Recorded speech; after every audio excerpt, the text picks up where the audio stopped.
let's make sure we are, hold on, let's make sure that we've got our admin accounts up. Okay, we want our admin accounts up and running. And we want to make sure that we're on the ball catching people who are being naughty in the chat. Fuck. Fuckaroo. I'm just gonna go slowly die. It's fine.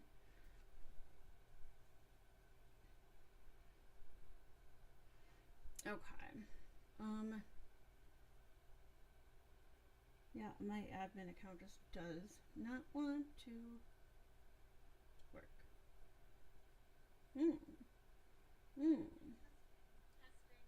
Okay, my VOD's up, but my live stream's not. Isn't that fun? Okay, hold on. Alright, hold on.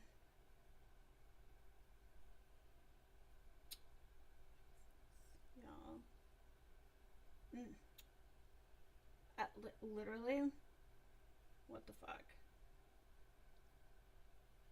It sometimes takes a minute to like fully go live, so I apologize. Give me like 2 seconds or whatever. Fuck, man. Hello.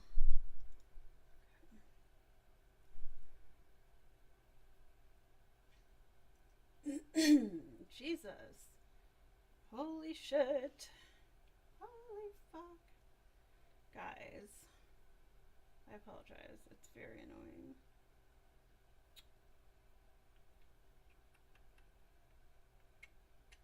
Okay. Give me a moment. What the oh, okay, good. We're good. Weird because I usually don't keep a delay on, but for some reason we're coming through as delayed. So okay, I guess. So anyway, I hope everybody can hear me.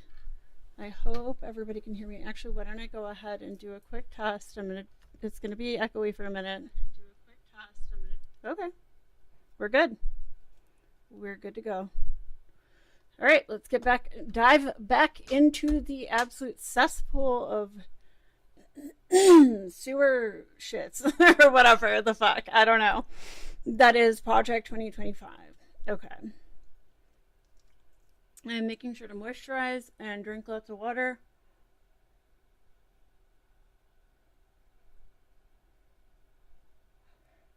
And yes, my hair is out in a pineapple for the night. With conditioner in it. What do you want, buddy? Okay? What do you want?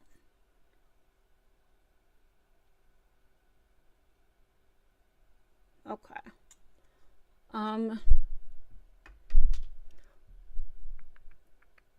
Hold on.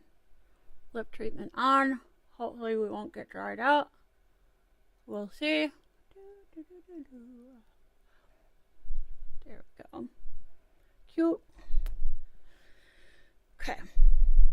I'm gonna scoot over here and just kind of like chill from the side, I think.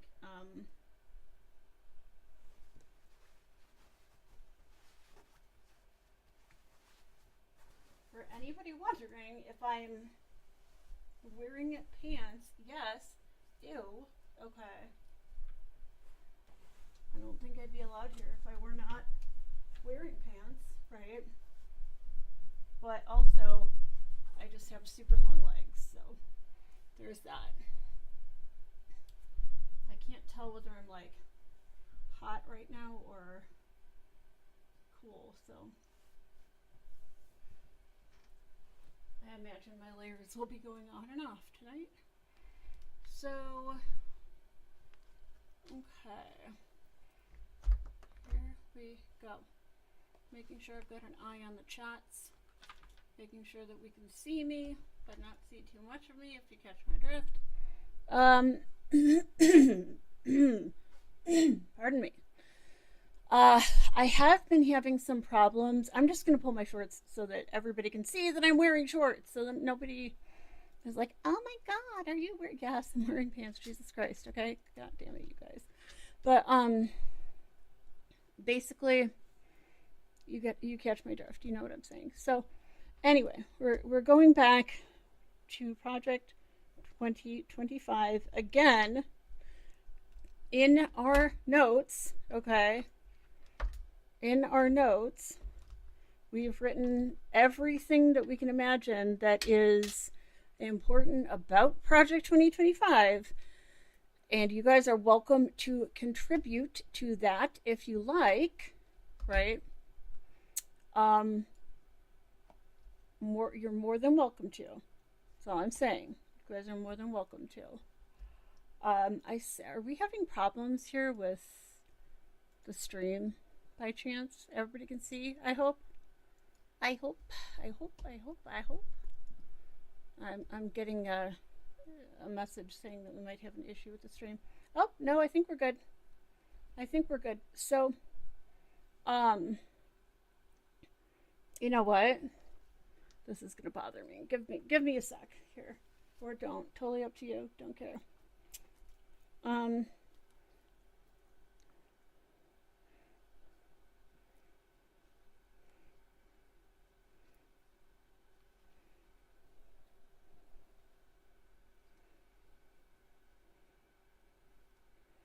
We mixed race people put our hair up in what we call a pineapple at night so that we can condition it and also not get it on our pillow. It's a whole thing we do. It's really fun and entertaining. You're welcome. And here we go. Okay, let's make sure though that everybody can see, that everybody can hear. It looks like we're good. So, let me go ahead and share on socials here too. One sec. Okay.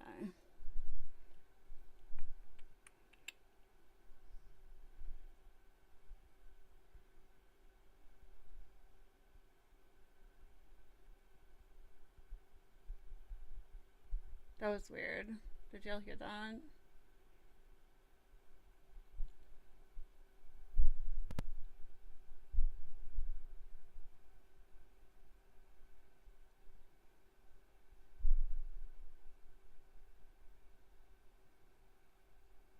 Why all of a sudden am I hot as absolute fuck right now?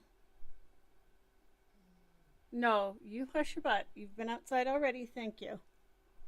I don't know what his problem is. He was just outside. So, okay. You were just outside. You just had your supper. You're fine. Thank you so much. Now let's get back. Motherfucker. Let's get back into it. So what we're going to do here too is make sure that everybody has the link available to them to the Discord. Here is, oh, for fuck's sakes. No, we don't want to generate an image. No. Okay, no. Okay, here is the link to the whiteboard. Y'all are welcome to join or not. It is backed up and saved, so you're not being cute if you come in and try to delete everything. I mean, you're welcome to, but I would think you'd have better things to do with your time. So, anyway, that's our... No, ma'am. You shut your pie hole or you're going to be invited to leave, Toby. He's being such a fucking dick right now, you guys. Toby, you were outside moments ago. If you want to get in your chair, you turn the chair around of your own fucking power, of your own volition, sir. Thank you. Okay. And then we're just going to go ahead and list this as the Discord so that everybody knows. God damn it.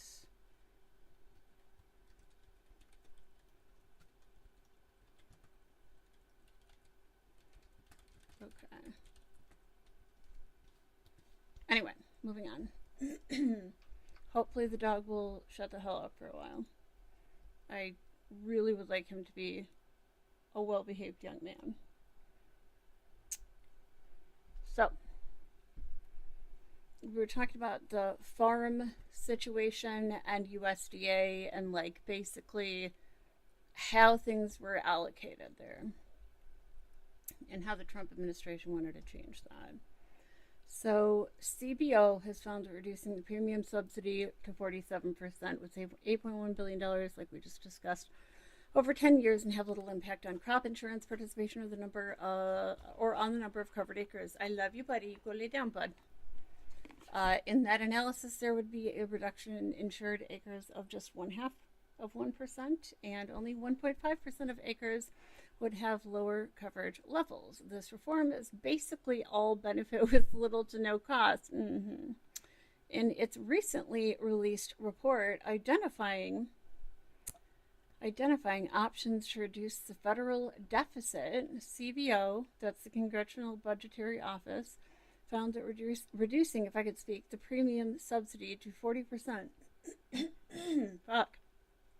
would save $20.9 billion over 10 years. It's not actually that much, but okay. Okay. God, I feel like I should turn the air conditioner up.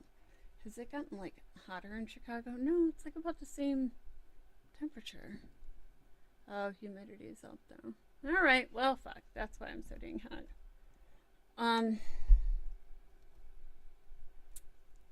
Yeah, so again, not that much in terms of a reduction.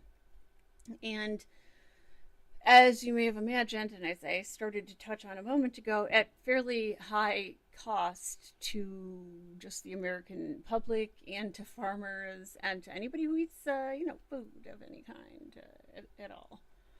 And they go on to say, beyond these legislative reforms, the next administration should communicate to Congress the necessity of transparency in a genuine reform process. The White House and the USDA should make it very clear that the Farm Bill process,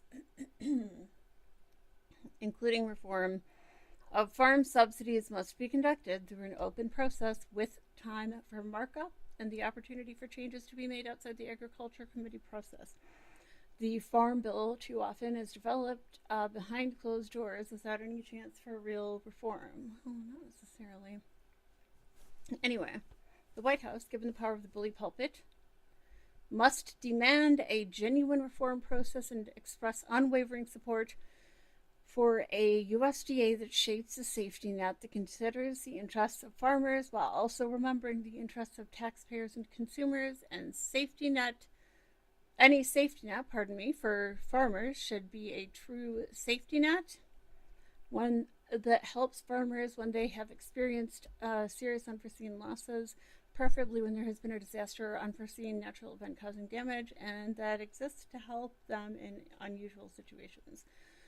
Separate the agricultural provisions of the Farm Bill from the nutrition provisions. I'm having serious issues with MCAS flare-ups, so the itching and throat clearing and issues with my eyes is going to be an issue. It's going to be a problem, but I'll still get through it. So fuckaroo, you guys, fuckaroo.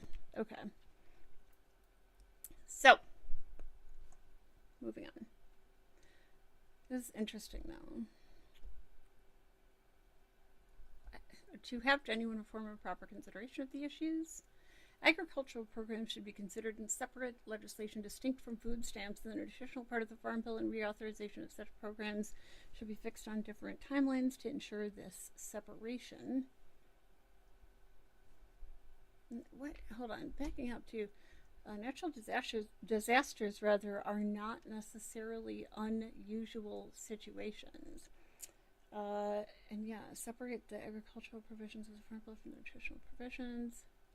To have genuine reform and proper consideration of the issues, agricultural programs should be considered in separate legislation distinct from food stamps, and the nutritional part of the Farm Bill and reauthorization of such programs should be fixed on different timelines to ensure the separation. What the heck? Agricultural and nutritional programs, that'll lead to delays, but maybe delays are part of the point. I don't know.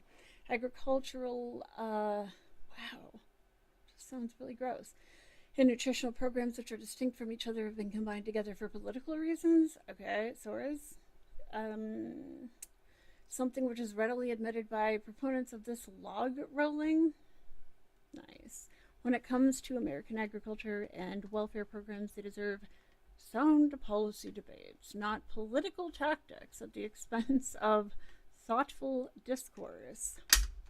Okay, move the work of the Food and Nutrition Service. I think we're going to have to put some of this in our notes.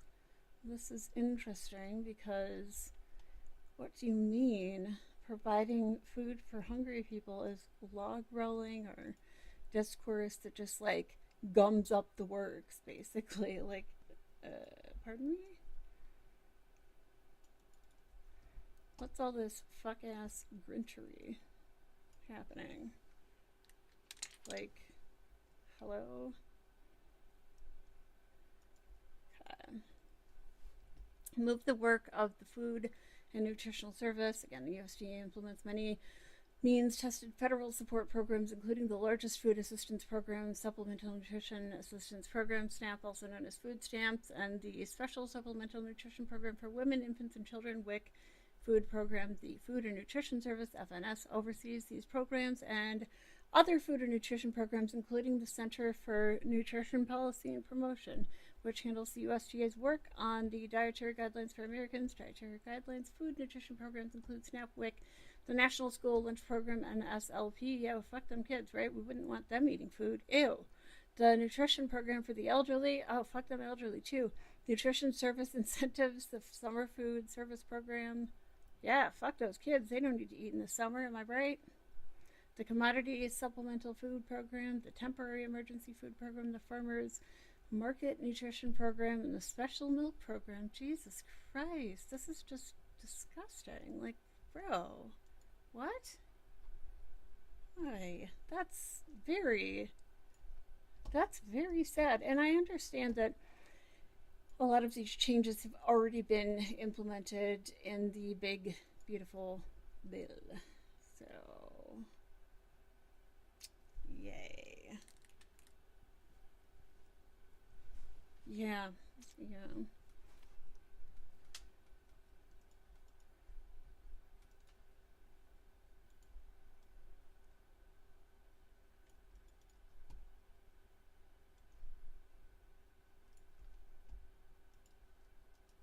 Go ahead and copy and paste that in. I think this is pretty important information to have because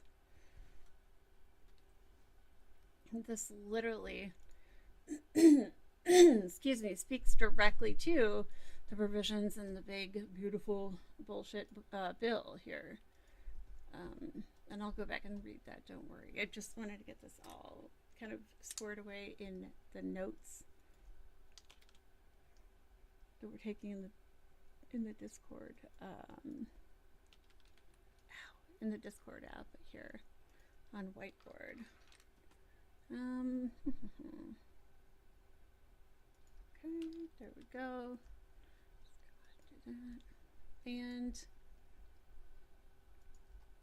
backing it up a bit, move the USDA food and nutrition programs to the Department of Health and Human Services.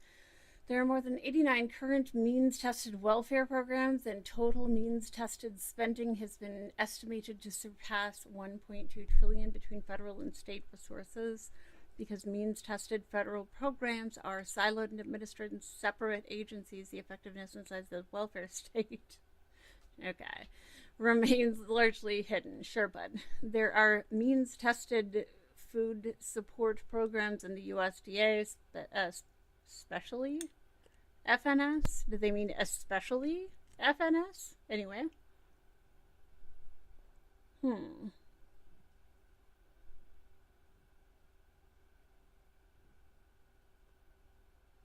Whereas most means-tested programs are at the Department of Health and Human Services, and what works for one department can't work for another. What works for one part of the cabinet can't work for another.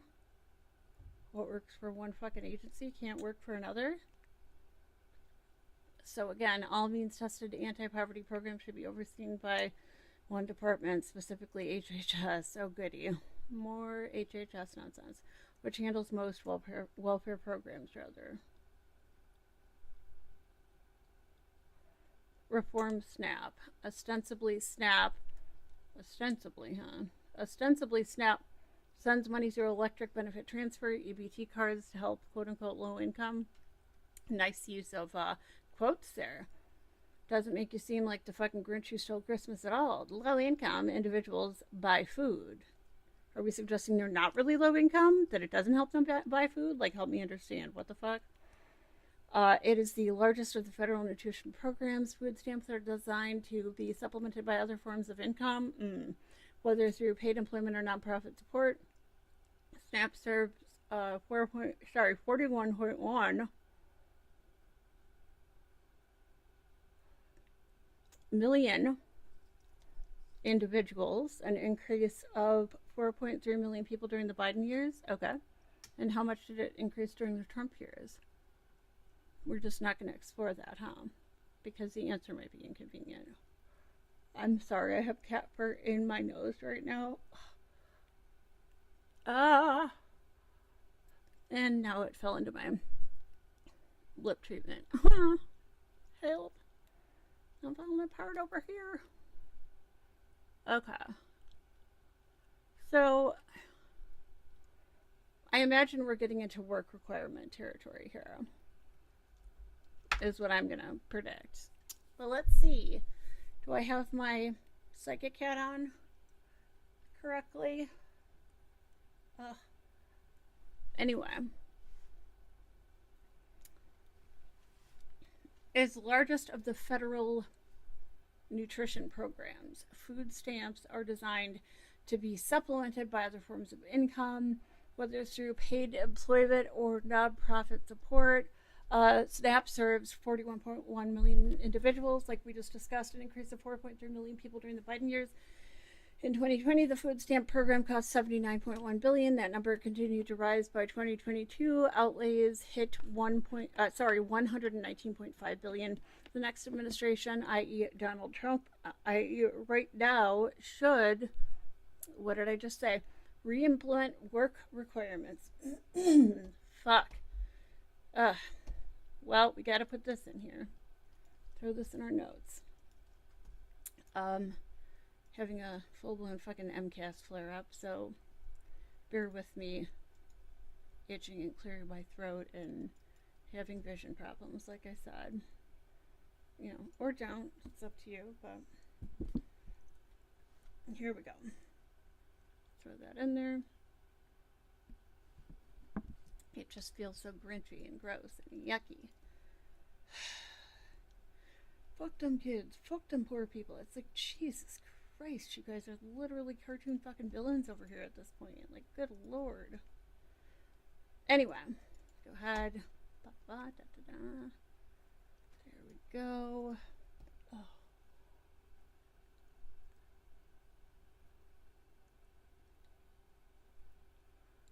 So let's go ahead and copy and paste. Okay, the work requirements, the whatever the fuck else they're going to recommend here, whatever other friggin' horrors they're going to recommend here.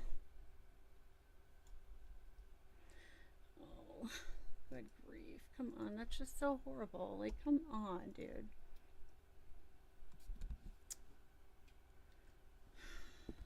Fuck. I'll read over that with you guys again in a minute. It is just work requirement bullshit. And again, a lot of this is addressed in the, the big bullshit bill.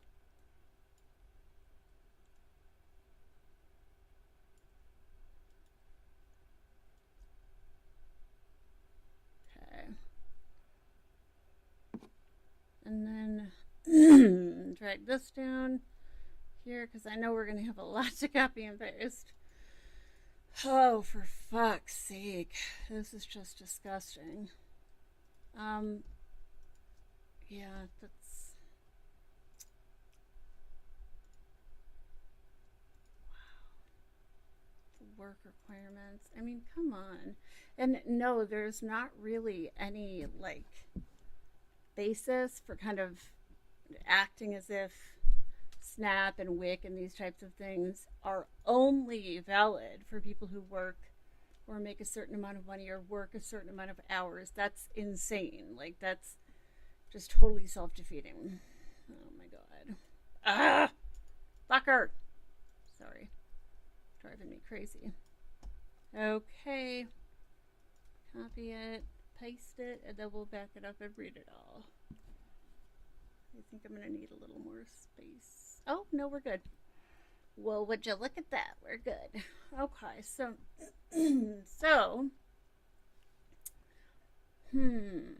the work requirements, you don't sign. So again, re-implement work requirements. The statutory language covering food stamps allows states to waive work requirements that otherwise apply to work-capable individuals, that is, adult beneficiaries between the ages of 18 and 50. What about people over 50 who, like, aren't seniors or whatever yet? But okay. Who are not disabled and do not have any children or other dependents in the home? Fuck. Even in a strong economy, work expectations are fairly limited. Individuals who are work capable, and how are we determining this? And without dependents are required to work or prepare for work for 20 hours per week. What does that mean exactly? Prepare for work? The work requirements are then implemented unless the state requests a waiver from the USDA's Food and Nutrition Services. Waivers from statutory work requirements can be approved in 2 instances: an unemployment rate of more than 10% or a lack of sufficient jobs. The Trump administration bolstered USDA work expectations in the food stamp program. In February 2019, FNS issued a modest regulatory change that applied only to able-bodied individuals. Again, how are we determining this? Without dependents, beneficiaries aged 18 to 49, not elderly or disabled. But I don't think 50 is elderly, no? I don't know. Who did not have children or other dependents in the home, ABAWD. The FNS rule, it's like they're trying to bring down the age so hard. Like, it should be 65 or older, maybe 66 or older. The FNS rule changed when a state could receive a waiver from implementing the ABAWD work requirement. Under the new rule, in order to waive the work requirement, the state's unemployment rate had to be above 6%. Jesus Christ. It's like, we just don't want people to be anything but poor. For more than 24 months. The rule also defined area in such a way that states will be unable to combine non-contiguous counties in order to maximize their waivers. Why would they want to? Anyway, moving on. Of the more than 40 million food stamp beneficiaries, the Trump rule would have applied only to 688,000 individuals in fiscal year 2021. The Trump reform was scheduled to go into effect, but a D.C. District Court federal judge enjoined the rule. The USDA filed an appeal in late December 2020. But the Biden administration withdrew from defending the challenge, and the rule was never implemented. Beyond the able-bodied work requirement, FNS should implement better regulation to clarify options for states to implement the general work requirement. This requirement is an option states can apply to work-capable beneficiaries aged 16 to now 59. If beneficiaries work hours are below 30 hours a week, states can implement the general work requirements to oblige beneficiaries to register for work or participate in SNAP employment and training or workforce assigned by the state SNAP agency. Yeah, that's real dignified. Increased clarity for states would include items like states being required to offer employment and training spots for those that requested them, not simply budgeting for every currently enrolled able-bodied adult. Reform broad-based categorical eligibility. Federal law permits states to enroll individuals in food stamps if they receive a benefit from another program, such as the Temporary Assistance for Needy Families, TANF, program. However, under an administrative option in TANF called Broad-Based Categorical Eligibility, BBCE, benefit is defined so broadly that it includes simply receiving distributed pamphlets and 1-800 numbers. This definition, with its threshold to trigger a quote unquote benefit allows individuals to bypass eligibility limits. How dare they? Right? Particularly the asset requirement, how much the applicant has in resources, such as bank accounts or property. Fuck me. Come on. Like, again, how undignified and how intrusive. If you don't need assistance, you're not going to fucking apply for assistance. The percentage of actual fraud and waste and abuse with programs like these is just vanishingly low. It just doesn't make sense to be this overly focused on it, unless, of course, you're trying to keep people poor and keep people from having a quality of life that would allow them to push back against rules that your administration is implementing.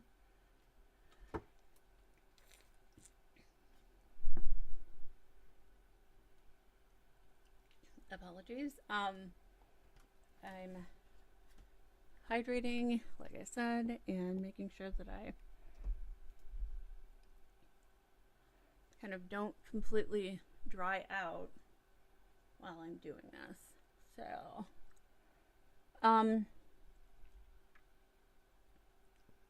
there are a few things I'd like to learn about the numbers here. Really quick, I want to try something, folks, so bear with me for just a moment. I'm going to attempt to see if I can throw... I'll tell you what I'm doing in a sec here. Mother.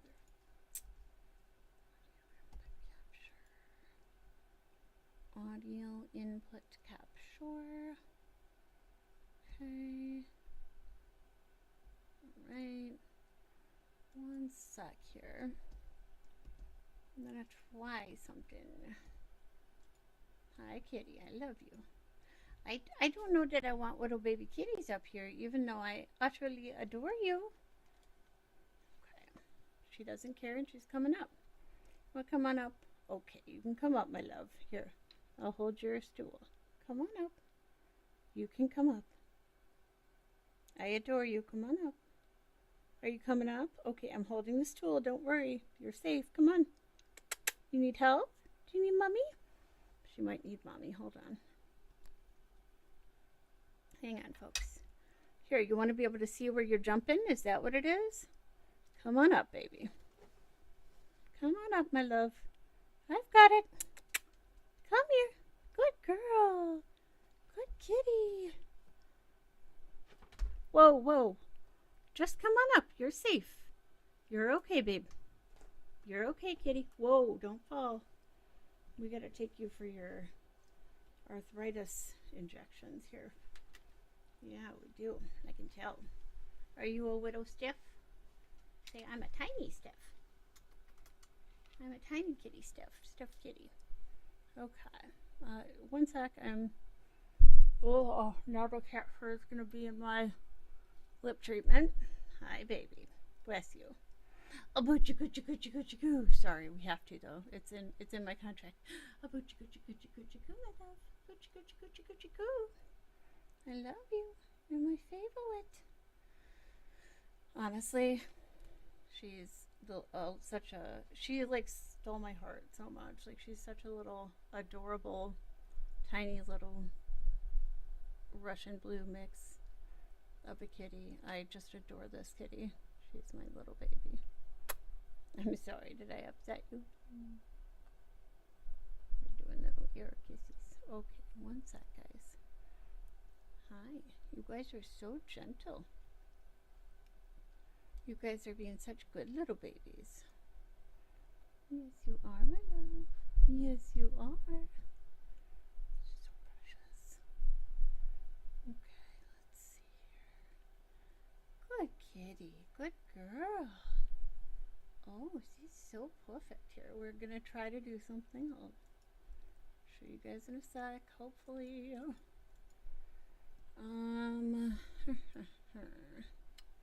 Cockabrew, you guys.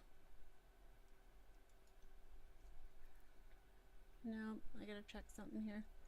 I'm gonna try to see if I can put like a mute button up on my Stream Deck. but we'll see. I know you're my little baby. You're such a little kitty. She's so adorable. I can't handle it. Help. Somebody help. Seriously. Okay, so fuckaroni. We're just out here having issues today.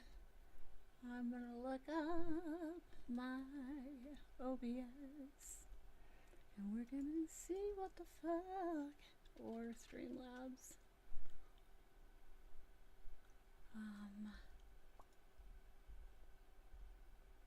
Okay.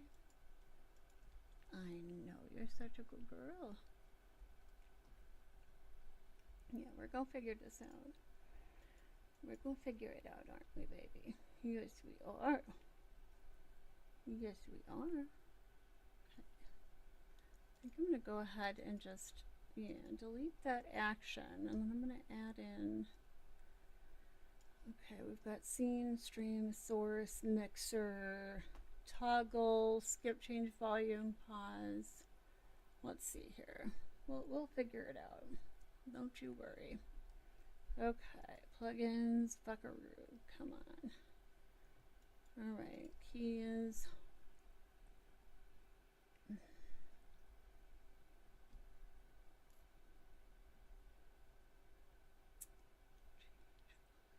We'll see if change volume works. No, it's not gonna work either. Shit. Ugh, okay. No, we're getting it. We're getting it while we're here. We're fucking doing it, you guys. Okay. God damn it. I know, honey. I really just don't want you to walk on me right. Oh, sorry. To walk on me right now. I love you.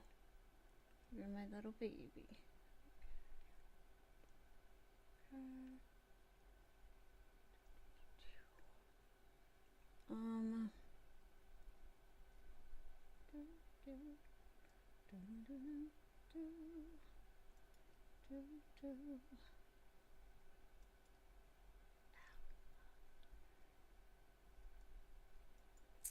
Okay, we're doing it. We're doing it. Navigation, no. Multi-action. Let's see. Okay, there we go. Well, no, we don't want that. We don't want, like, stop audio from the stream. Or from the board, rather. Okay.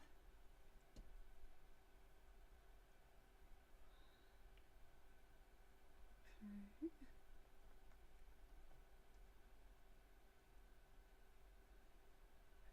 Let's see. Sorry. We're doing it.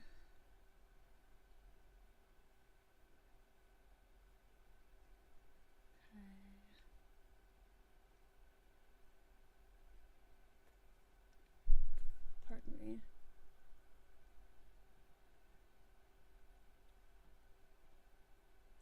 Thank you, kitty. Thank you. Yeah, I don't think that's gonna want to work. One moment, or it's up to you if you want to wait for me, because what we're what we're gonna do is, I think we'll just oh god. I think what we're gonna do is activate and deactivate the source for the microphone. Okay, so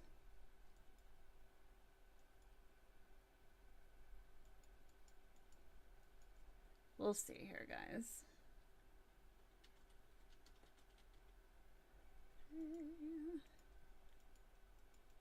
Well, mother of pearl. Fuck. Okay.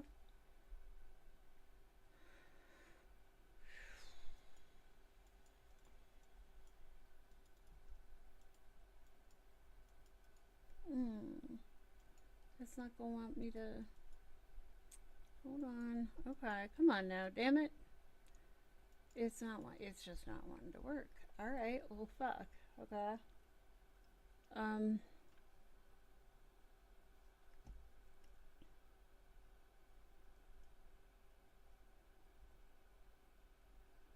I was hoping to be able to literally just mute with the touch of a button, but I can't do that because of how my audio is routed.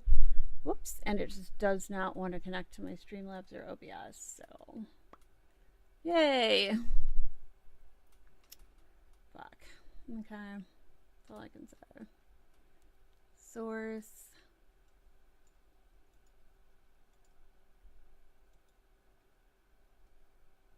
Let's try something here.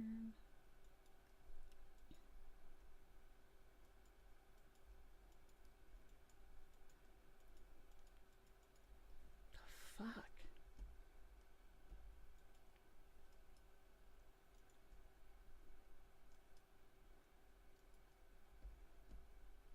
Alright, well, fuck it. Enough, baby. Enough. Enough. I love you. Good girl. Relax. I know. Alright, come on, man. That's super fucking annoying, I will tell you that much. Okay, what if... fuck. Instead of that, what if I went ahead and just did...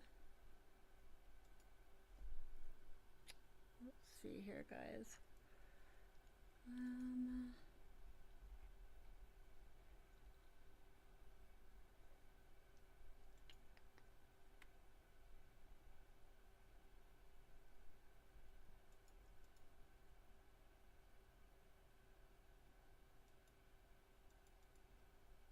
We'll get it. One sec.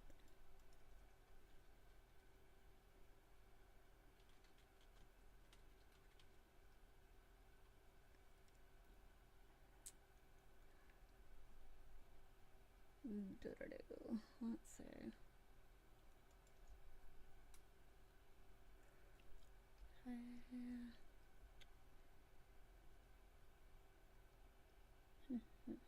Alright, we're working on it, I promise.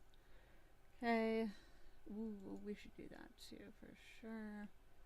So, I was just hoping to set up a quick audio pause, audio mute, unmute button on my Stream Deck, but if it's gonna be a bitch, I'll fool with it later. Anyway, let's see here. Let's see here. Key logic. Okay, let's see. Switch website toggle virtual Stream Deck. No hotkey switch. No. Let's see. Mute. Audio Forge. No, that's not gonna work. Mute, and then we'll just try unmute. We'll see.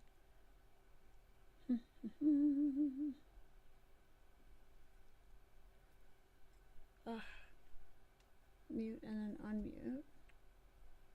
Actually, let's just do toggle mute.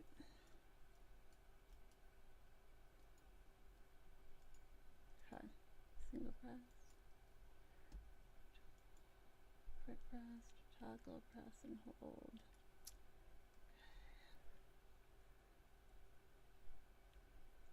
Okay. Let's try this and see. Ooh, perfect. I think I might have it, y'all. Oh, God. Okay. Default output? No. Okay. Not output.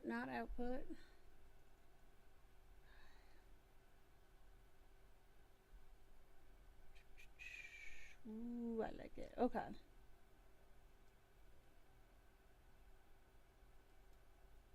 Let's try it and see. See if it works. Okay. Let's see. Fingers crossed. Okay, one sec here. Mute.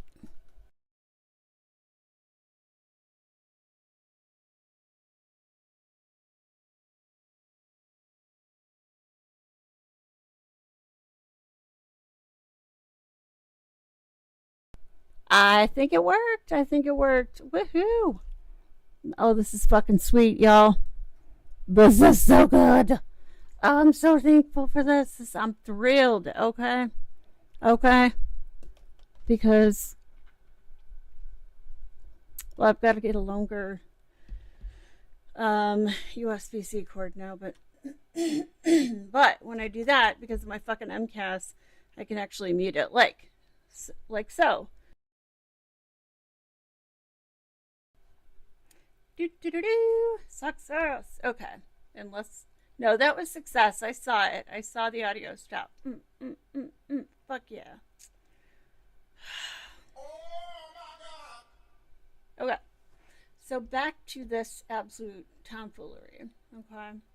So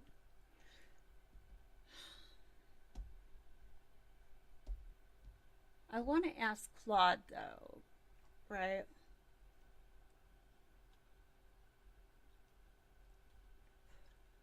I want to ask Claude.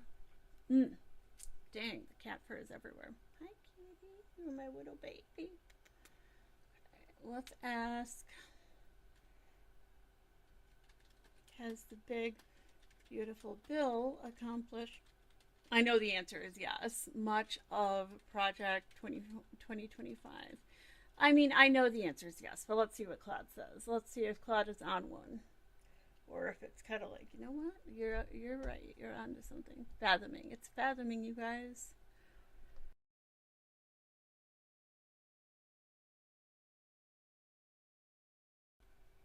It's fathoming. Okay.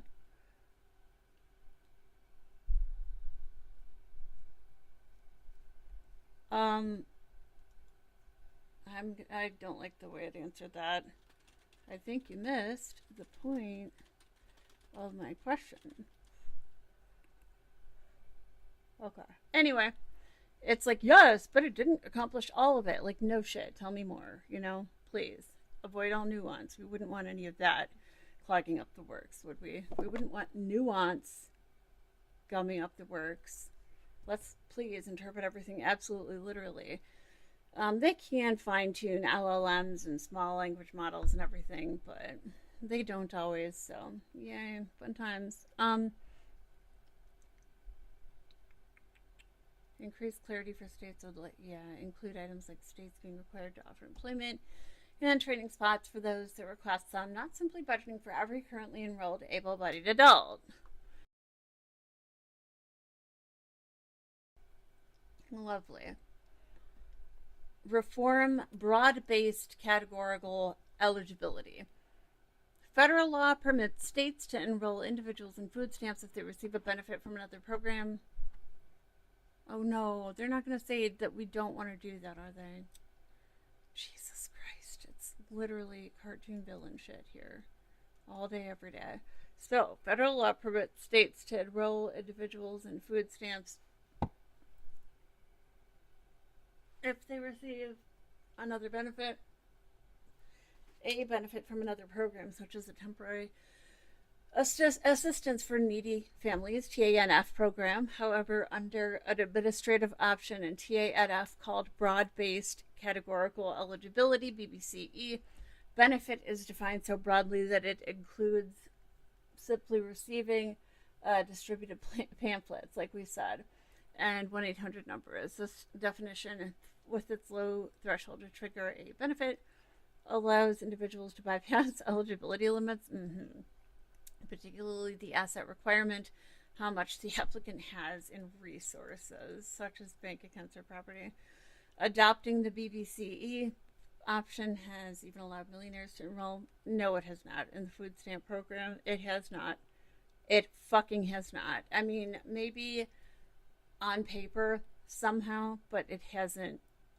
These things are not out here happening. I'm sorry. The Trump administration proposed to close the loophole with a rule to, quote, increase program integrity and reduce fraud, waste, and abuse, unquote. The regulation was not finalized before the end of the Trump administration. I reevaluate the Thrifty Food Plan. Oh my God, seriously, we have to put this in our notes. One quick sec. Just horrifying cartoon villain ass shit. Some real fuck ass proposed changes and some changes that have been made already. Yay! So, anyway, the Trump administration, like we said, proposed to close the loophole with the rule to increase program integrity and reduce fraud, waste, and abuse. The regulation was not finalized before the end of the Trump administration, part one. Reevaluate the Thrifty Food Plan in a dramatic overreach. The Biden administration unilaterally increased food stamp benefits by at least 23%. Yeah, it was probably needed during the pandemic, especially. See, there it is.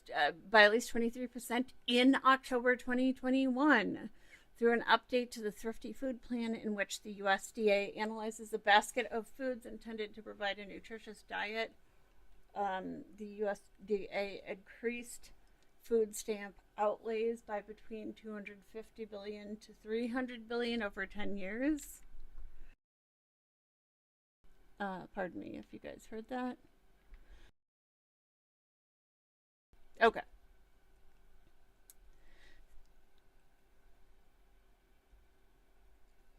Again, that's not that much. We were over that before, but that's not that much. That's not that much. Okay. So let's go ahead and put that into our notes, copy it and paste it. Yeah. Baby kitty, you're so precious. She's so precious. Although the 2018 Farm Bill instructed FNS to update the Thrifty Food Plan by 2023 and every 5 years thereafter, every previous Thrifty Food Plan has been always, God, the writing is just fucking atrocious, has been always cost neutral. Just an inflation update. Okay. Whatever those words mean.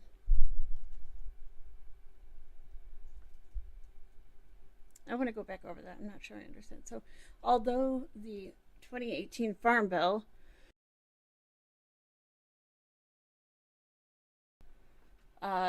instructed FNS to update the Thrifty Food Plan by 2023, and every 5 years thereafter, every previous Thrifty Food Plan has been always cost neutral.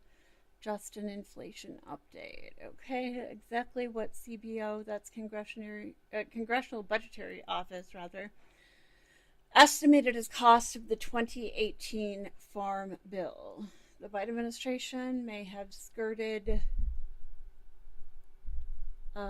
regulations. Okay, did they though? And congressional authority to increase the overall cost of the program. Sure. In fact, Senate and House Republicans requested that the Government Accountability Office investigate the legal authorities and process that the USDA undertook to arrive at such an unprecedented increase. Is that really an unprecedented increase? That's not much, man. Over 10 years? That's really not very much. Anywho. Okay.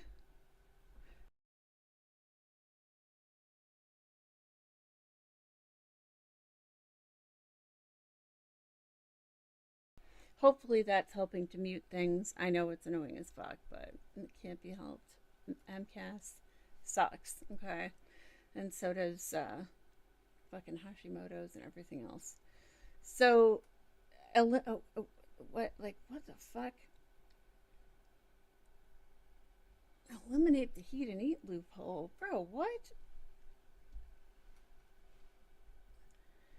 States can artificially boost a household's food stamp, benefit by using the heat and eat loophole. The amount of food stamps a household receives is based on its quote-unquote countable income minus certain deductions.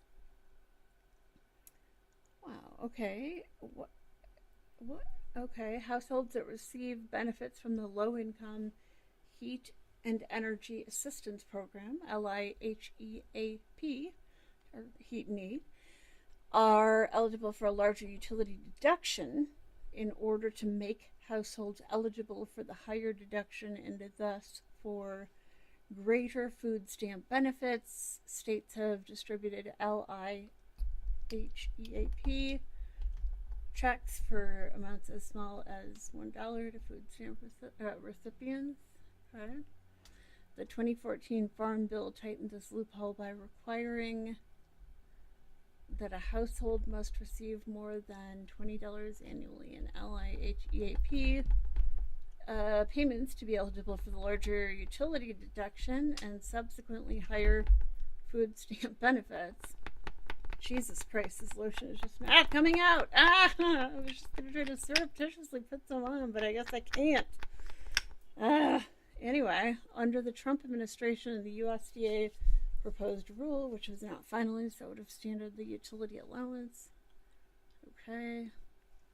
Reform WIC or WIC, Women, Infants, and Children. Turning to WIC, this program distributes money through EBT cards to help low-income women, infants, and children, obviously, under 6, purchase nutrition-rich foods and nutrition education, including breastfeeding support.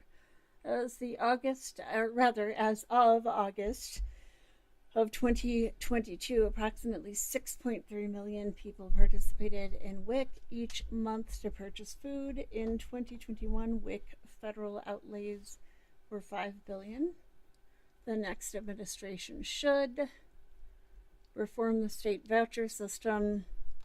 State agencies control WIC costs by approving only one brand of infant formula. Come on. Is there competitive bidding for infant formula rebate contracts? Because 50% of baby formula is purchased. So what happens if that one kind of baby formula experiences a shortage? We're just shit out of luck then? Babies are up shit fucking creek without a paddle, I guess? Fuck them babies? Come on. That's disgusting, y'all. Because 50% of baby formula is purchased through the federal WIC or WIC program, it is vital that the regulation for these competitive bidding contracts does not unintentionally create monopolies. Reevaluate excessive regulation. As for baby formula regulations, generally labeling regulations and regulations that unnecessarily delay the manufacture and sale of baby formula should be reevaluated. What, like the one y'all just proposed? Hello. During the Biden administration, there have been devastating baby formula shortages. Return to the original purpose of school meals. What did they say is the original purpose of school meals, pray tell? Like, federal meal programs for K through 12 students were created to provide food to children from low-income families while at school. Today, however, federal school meals increasingly resemble entitlement programs, come on, that have stayed far from their original objective and represent an example of the ever-expanding federal footprint in local school operations. Ew, stop it. The NSLP, come on, dude. Come on. Like, we gotta put this in our notes. It's so gross. The NSLP and SBP are the two largest K through 12 meal programs provided by federal taxpayer money. The NSLP launched in 1946 and the SBP in 1966, both as options specifically for children in poverty. Yeah. During the COVID-19 pandemic, federal policymakers temporarily expanded access to school meal programs, but some lawmakers and federal officials have now proposed making this expansion permanent. Yeah, why not? Yet, even before the pandemic, research found that federal officials had already expanded these programs to serve children from upper-income homes, and these programs are rife with improper payments and inefficiencies. Okay, like, who cares, man? Feed them kids, okay? Instead of fuck them kids, it's gotta be feed them kids, okay? Jesus. Really bugs me. So I'm gonna put this in our notes. That's wild. And,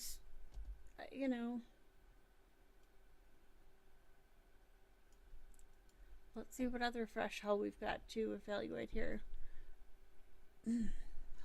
Fuck. return to the, oh my God, seriously though. Yeah. Return to the original purpose of school meals. That makes me sad.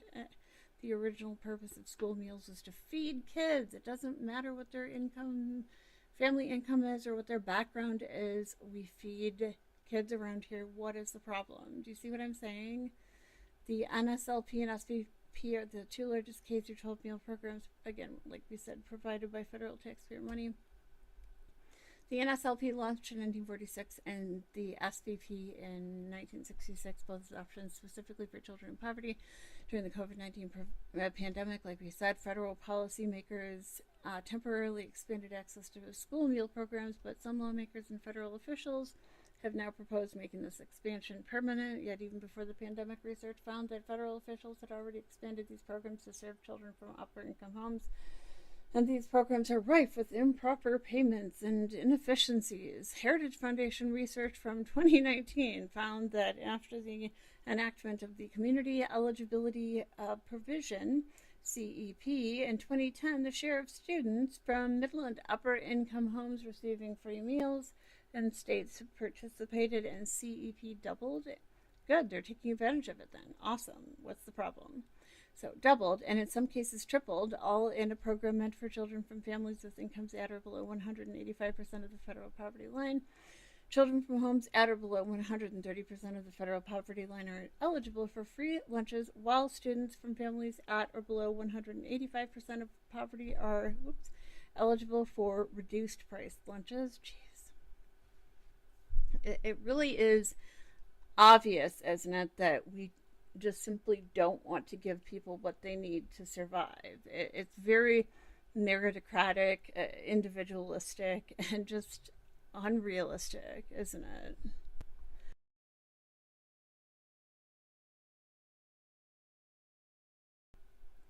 Pardon me. Very meritocratic and just toxically individualistic, unrealistic. And honestly, we should be feeding kids. I'm not sure what the problem with that is. Under CEP, if 40% of students in a school or a school district are eligible for federal meals, all students in that school or district can receive free meals. Yeah, right. However, the USDA has taken it even further, improperly interpreting the law to allow a subset of schools within a district to be grouped together to reach the 40% threshold. Oh no, not that. As a result, a school with 0 low-income students could be grouped together, could be. You caught that, right? With schools with high levels of low-income students. And as a result, all the students in the schools within that group, even schools without a single low-income student, can receive free federal meals. Oh my God, the nerve. Can you imagine it? Get your fainting couches out, ladies and gentlemen. Get your pearls out. You're going to need to clutch them, okay? Anyway, it goes on to say schools can direct resources meant for students in poverty to children from wealthier families. Furthermore, the NSLP and SVP are among the most inaccurate federal programs according to paymentaccuracy.gov. I'd like to know who runs paymentaccuracy.gov.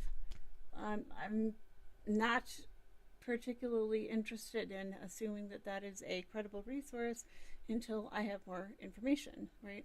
Because at this point, a lot of our .gov websites are not particularly reliable. The project of the U.S. Office of Management and Budget, that's the OMB, and the Office of the Inspector General, that's the OIG, before federal auditors reduced the rigor of annual reporting requirements in 2018, the NSLP had wasted nearly $2 billion in taxpayer resources through payments provided to ineligible recipients.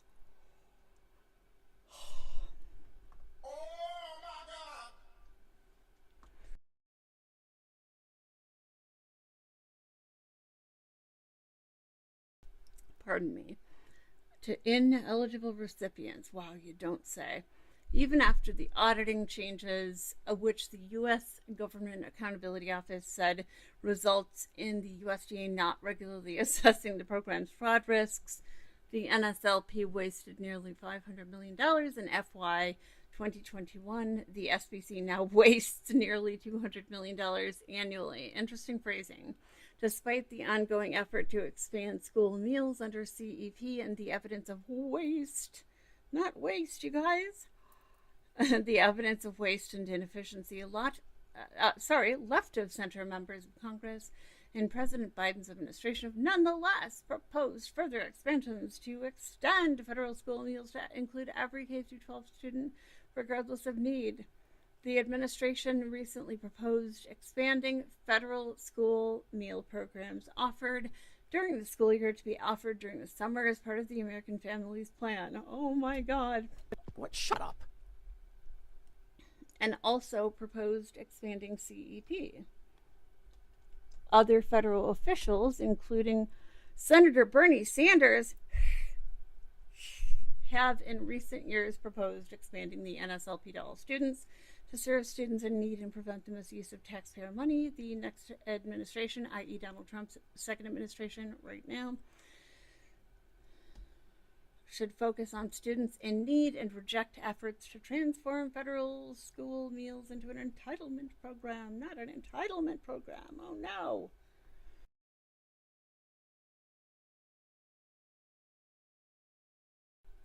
Hello, hello. Can you hear me? Okay. Am I back? Yeah. Specifically, the next administration, i.e. Donald Trump right now, should promulgate a rule properly interpreting CEP. Oh, goody. The USDA should issue a rule that clarifies that only an individual school or a school district as a whole, not a subset of schools within a district, must meet the 40% criteria to be eligible for CEP. Education officials should be prohibited from grouping schools together. Okay.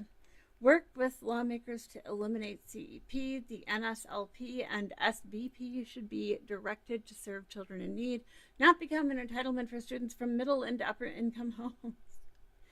Congress should eliminate CEP. Further, the USDA should not provide meals to students during the summer unless students are taking summer school classes. Again, they're saying, fuck them kids, just in more words than I used just there.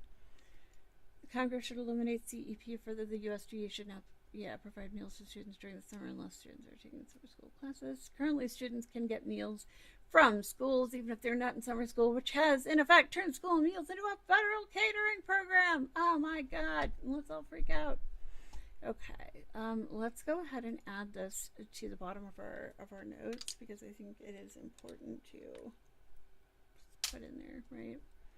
And then we're gonna, God, there's been a lot in this section that I feel like, I don't know, just needed to be recorded, needed to be remembered. And so that when we look back on this later, we can go, okay, I see the shape of things without having to reread the entire document, right? Word for word. Real quick, I'm gonna move this over here. So again, the notes are in Discord. Right, and the Discord link is in the drop-down description of this live stream. Now, okay, what in the world? Dang it. Okay, there we go. Holy cow. So I'm just going to go ahead and move on here.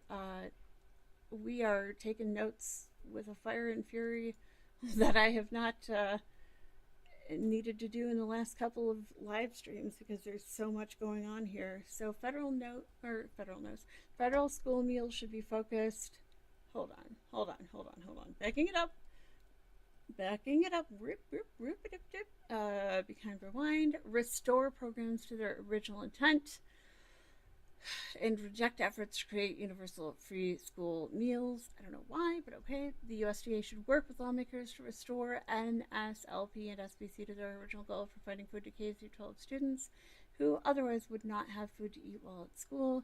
Federal school meals should be focused on children in need, and any efforts to explain student eligibility for federal school meals to include all K-12 students should be soundly rejected. Jesus Christ. Sorry, Kitty. I love you. Such expansion would allow an inefficient, wasteful program to grow, magnifying the amount of wasted taxpayer resources. Oh, no, not that. Reform conservation programs. Farmers in general, are excellent stewards of the land, if not for moral or ethical considerations, and out of self-interest to make sure their land and, by extension, their livelihoods remain intact. Sure, because y'all hear so much about those farmers, right? Farmers are often called the original conservationists, are they? I feel like that's native people, but that is also playing into the ecological Indian trope, which we don't like around here. When evaluating federal, and hey, real quick too, people, thinkers like some of the first socialist and even communist writers, and even people like Bertrand de Montesquieu were essentially some of the first, quote unquote, first conservationists. So, okay, we're playing it fast and loose with facts here, I guess. When evaluating federal conservation programs, it is important to remember the importance of the land to farmers in terms of USDA federal conservation programs. Both the USDA's Farm Service Agency, FSA, and Natural Resources Conservation Service, NRCS, oversee numerous programs. As a general matter, the next administration, i.e. Donald Trump right now, should ensure that these programs address genuine and specific environmental concerns with a focus on currently existing environmental problems. Oh, sweet kitty. Not those that are speculative in nature. These conservation programs should have clearly identifiable goals, with the success or failure of these programs being directly measurable. I'm sorry, little baby. Am I bothering you? Oh, honey. Any assistance to farmers? Oh my gosh, she's so precious. I can't even handle it, you guys. Sorry about that. Assistance to farmers to take specific action should not be provided unless the assistance will directly and clearly help to address a specific environmental problem. Further, any assistance to encourage farmers to engage in certain practices should only be provided if farmers would not have adopted the practices in the first place. Okay. There are specific issues that the next administration should address. Like, I mean, hello, hello, can we hear me? Hello. Hello. Okay, we can hear me.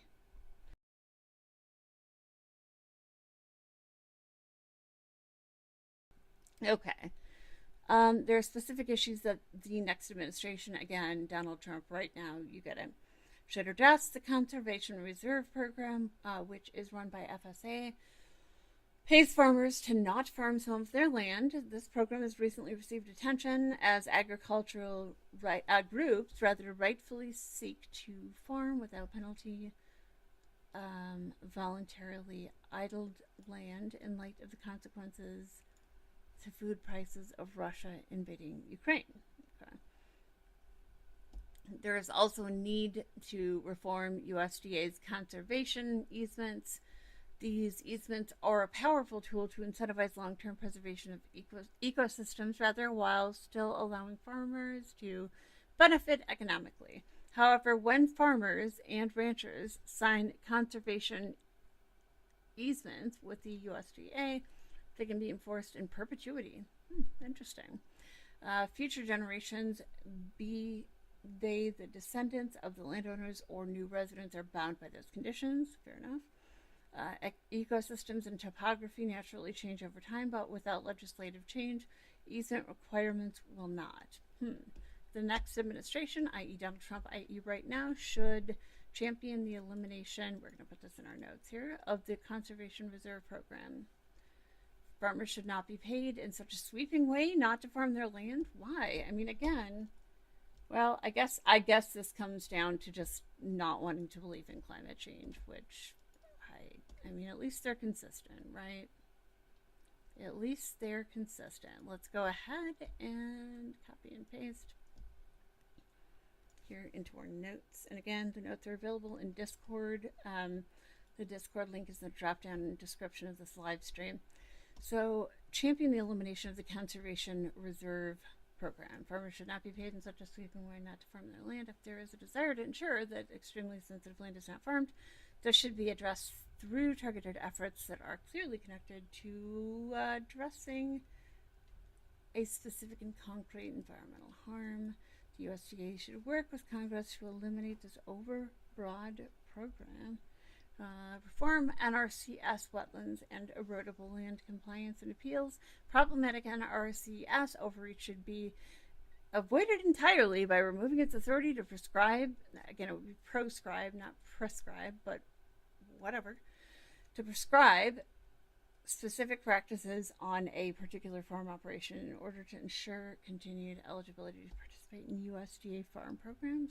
This is just all over the place. It's really interesting because you can tell when they have like a really specific, like cogent argument, it's part of an agenda, right? When they have just kind of all over the place, nonsensical stuff, it's sort of just like, well, we're trying to be consistent, but it's not working out well, which is, I don't know, like it's depressing to me that this is being used as a blueprint for leadership by the president, but I guess what else should I expect? What else should we expect? To ensure continued eligibility to participate in the USDA farm programs. I just want to make sure I've copied and pasted everything in that I need to put into the notes, and to require instead that each farm as a function of eligibility must have created a general best practices plan. Such a plan could be approved by the local county soil and water conservation district. Ooh. Okay, well, conservation, isn't that bad? That's like gender and DEI. It's bad we don't talk about it, you guys. Stop it, okay? What? Shut up. The local SWCD commissioners are elected by their peers in each respective county and are better suited than the NRCS to provide guidance for farm operations in their respective jurisdictions. Kitty, okay, my love? Okay. Provide guidance. Yeah, we just copied and pasted a little too close to the sun. Okay. And okay.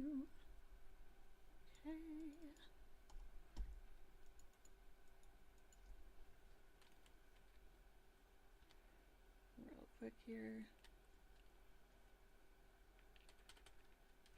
Perfect. Okay, and then let's just copy and paste in the rest of this because there's a lot going on here. Okay, at a minimum, oh wait, did we get that in already? At a minimum? No, we did not yet. At a minimum, a new administration. Bloody, bloody, blah. Okay.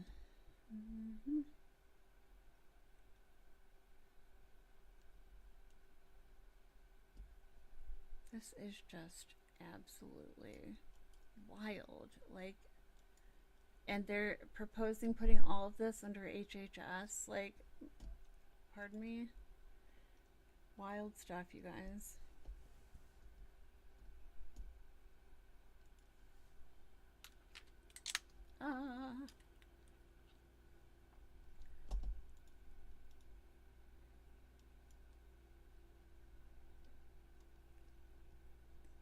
Okay, we've got a lot going on here. Let's edit some of this down. There we go.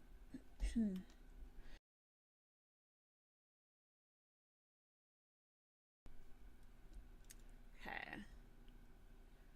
So, and to require instead that each farm, as a function of eligibility, must have created a general best practices plan. Like we said, such a plan could be approved by the local county soil and water conservation district.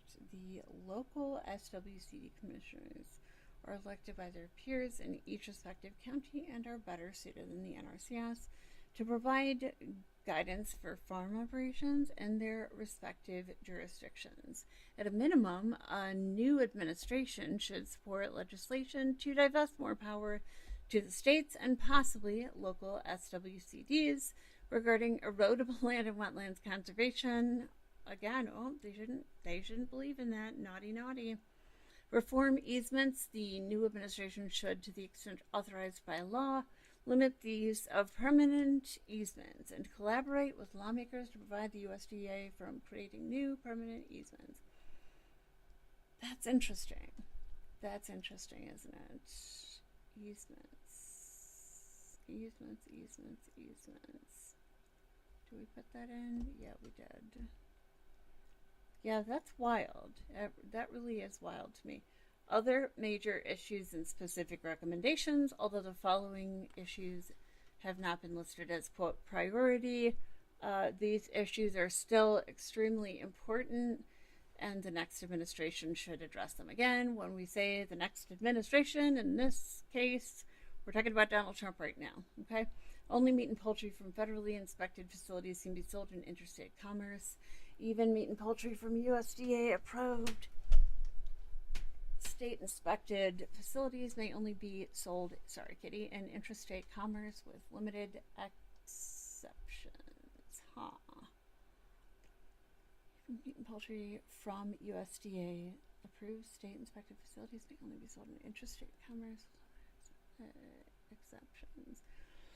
This is despite the fact that the fact that states with USDA approved inspection programs must meet and enforce requirements that are, quote, at least equal to, unquote, those imposed under the Federal Meat and Poultry Products Inspection Act and the Humane Methods of Slaughter Act of 1978.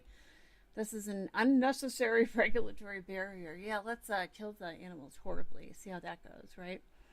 That makes it difficult to get meat and poultry into interstate commerce to create more options for consumers and farmers. Yikes. Legislation entitled the New Markets for State Inspected Meat and Poultry Act of 2021 would help to remove this obstacle. The next administration, i.e. Donald Trump, i.e. right now, should promote legislation that would allow state inspected meat to be sold in interstate commerce.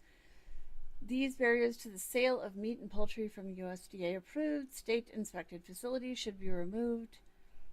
Eliminate or reform marketing orders and checkoff programs. Jeez Louise.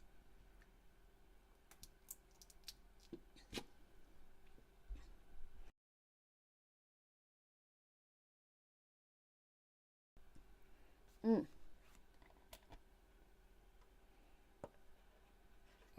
so checkoff programs for agricultural commodities are similar in many ways. They both allow private actors within an industry to collaborate with the federal government to compel other competitors within an industry to fund the respective marketing order or check-off program. There are currently 22 check-off programs, right? Okay, that makes sense. And they focus on research and promotion of commodities such as beef and eggs. Marketing orders cover research and promotion, but also cover issues such as quality regulations and volume controls. The latter issue, volume controls, is a means to restrict supply, which drives up prices for consumers. Fortunately, there are a few active volume controls. Sorry, are few, not a few. Fortunately, there are few active volume controls. Marketing orders and checkoff programs are some of the most egregious programs run by the USDA. They are, in effect, a tax, a means to compel speech, and government-blessed cartels for what? Instead of getting private cooperation, they are tools for industry actors to work with government to force cooperation. The next administration should reduce the number and scope of marketing orders and checkoff programs. Yikes. The USDA should reject any new requests for marketing orders and checkoff programs to the extent authorized by law and eliminate existing programs when possible. While the programs work differently, there are often petition processes and other ways that make it difficult for affected parties to get rid of the marketing orders and checkoff programs, and the USDA itself may not even be required to honor requests to terminate a program. For what? The USDA should make the process easier. Further, the USDA should reject any effort to bring back, volume controls to limit supplies of commodities. So now I can see, as we read more and more through this, I can see why they want to move all of this over to HHS, so they can kind of skirt around the law and cut around little, things that they don't particularly personally like. Like, it's kind of diabolical, to be honest with you. Um, that's wild. It really is. Okay, one sec. We're setting back up here. Okay. Oh, the little baby kitty. She's so precious. I don't even want to move because I've got this beautiful, adorable baby kitty there on my lap and sleeping. Wow. So reduce the number and scope of marketing orders and checkout programs. The USDA should reject any new requests for marketing orders and trade. That's wild. Wow. The USDA is easier further. The USDA bring back volume controls to limit supplies of commodities. Work with Congress to eliminate marketing orders and checkoff programs. These programs should be eliminated, and if industry actors want to collaborate, they should do so through private means, not using the government to compel cooperation. Promote legislation that would require regular votes. There should be regular voting for parties subject to checkoff programs and marketing orders. For example, the voting should occur at least every 5 years. To determine whether a marketing order or checkoff program should continue. The USDA should be required to honor the results of such a vote. Through regular voting, parties can demonstrate their support for a marketing order or checkoff program and ensure that those administering them will be held accountable. So kind of like stock shareholders, right, of a company who own, private stock. Great. What could go wrong? Focus on trade policy, not trade promotion. The USDA's Foreign Agriculture Services, FAS, covers numerous issues, including trade policy, which is a reference to removing trade barriers, among other things, to ensure an environment conducive to trade. Okay. Sorry, kitty. Mwah. You're a good girl. It also covers trade promotion. This includes programs like the Market Access Program that subsidizes trade associations, businesses, and other private entities to market and promote their products overseas. FAS should play a proactive and leading role to help open up markets for American farmers and ranchers. There are numerous barriers such as sanitary and phytosanitary measures blocking American. Yeah, let's get rid of those sanitary measures. Icky. Let's make everything gross, you guys, because capitalism. Yay. Like, pardon me, that's horrifying. No thanks.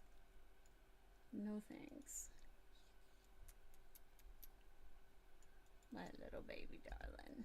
She's so precious. Yes, she is. She's mommy's darling favorite. Yes, she is. Okay. God, that is so like. Ugh.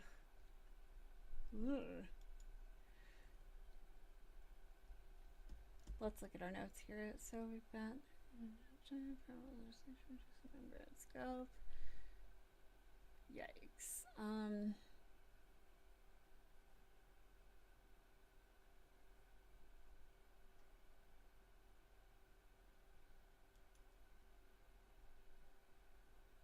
Okay, so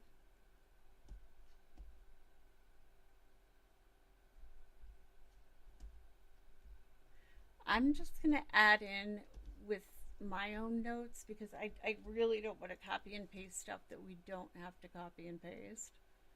But here we go. Let's just scooch this over here and just put in my 2 cents. And again, feel free to go in and add ask questions, talk in the Discord if you have anything you want to add to the notes. But I'm just going to say, in addition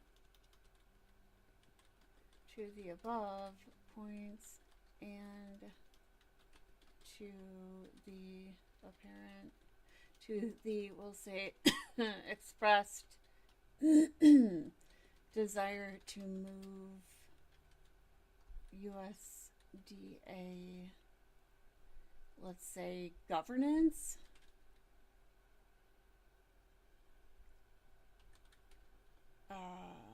to HHS.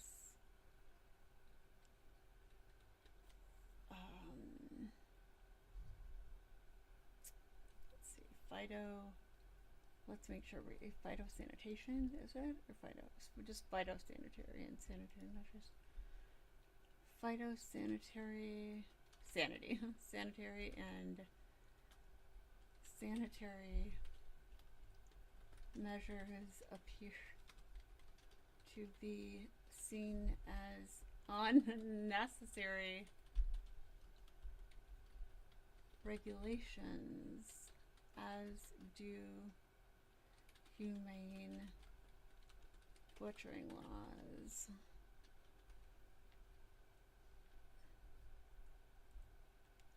Okay, so that's fun. Kidding, it's not. Obviously, that was sarcasm. It's not fun at all. So, that's fucking horrifying. Thanks so much. Thanks so much.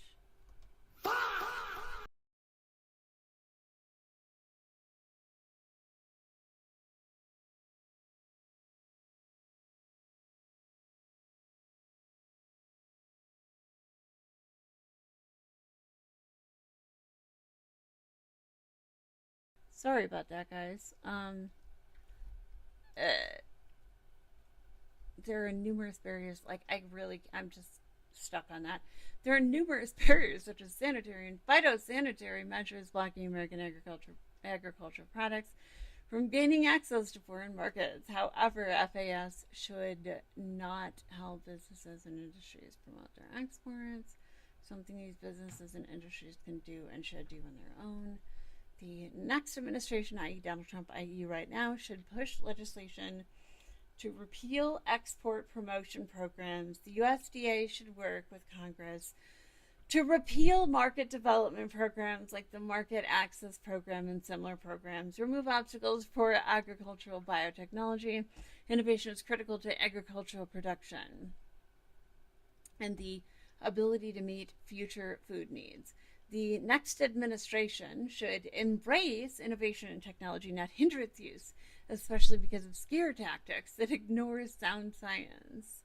One of the key innovations in agriculture is genetic engineering.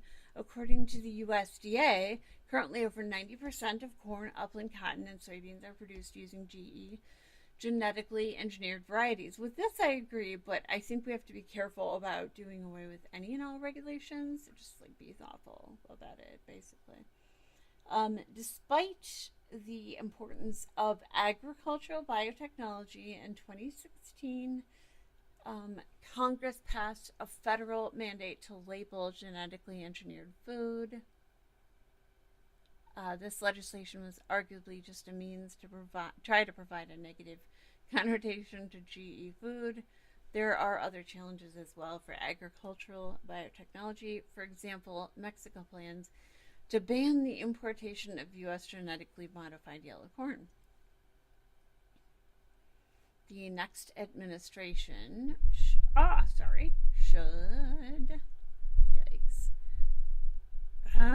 counter scare tactics and remove obstacles. The USDA should strongly counter scare tactics.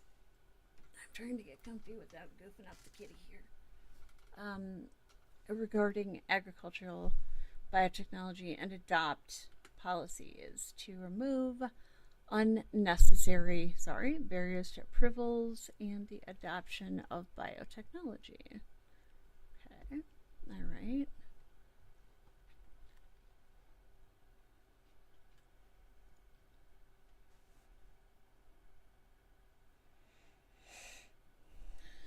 repeal the federal labeling mandate.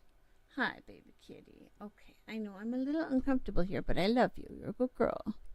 Repeal the federal labeling mandate. Okay. The USDA should work with Congress to repeal the federal labeling law while maintaining federal preemption and stress that voluntary labeling is allowed. Use all tools available to remove improper trade barriers against agricultural biotechnology. The USDA should work closely with the Office of the United States Trade Representative to remove improper barriers imposed by other countries to block U.S. agricultural goods. So they're talking a lot about what they'll do right now, but it's like, so y'all want to move USDA functions over to HHS. So what are you going to do if and when, right? Like, what are the proposals there? I'm curious about what those proposals would be. Like, I'd like to hear more. I think we'll put it this way. I think it'd be good to hear more. It'd be, good to be prepared with more of their sort of planning information in that regard, even though I'm sure it's absolute tomfoolery, goofery, right? So, again, use all tools available to remove improper trade barriers against agricultural biotechnology. The USDA should work closely with the Office of the United States Trade Representative to remove improper barriers imposed by other countries to block U.S. Agricultural goods. Okay.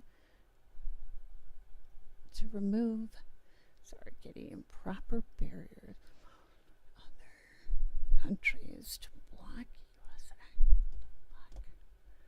All right. Well, yeah. I'm going to put this in the notes because it's interesting that we're kind of putting things this way.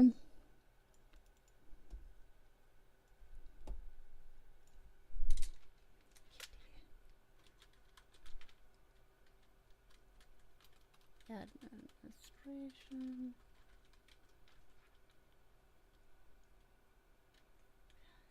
Yeah, let's just leave it at that for now.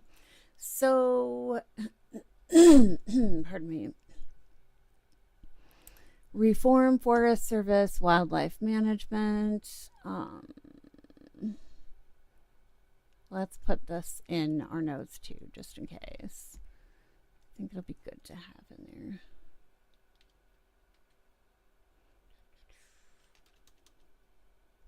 Alrighty. I've got a kitty sleeping on my lap, and I don't want to move too much. So, reform Forest Service, wildfire management. Buckaroni, what did I just do? Okay. I think I know what I just did. Just scrolled a little bit too far. I scrolled too close to the sun, y'all. Okay. It's enough here. Jesus H. Christ. Come on, dude. Okay.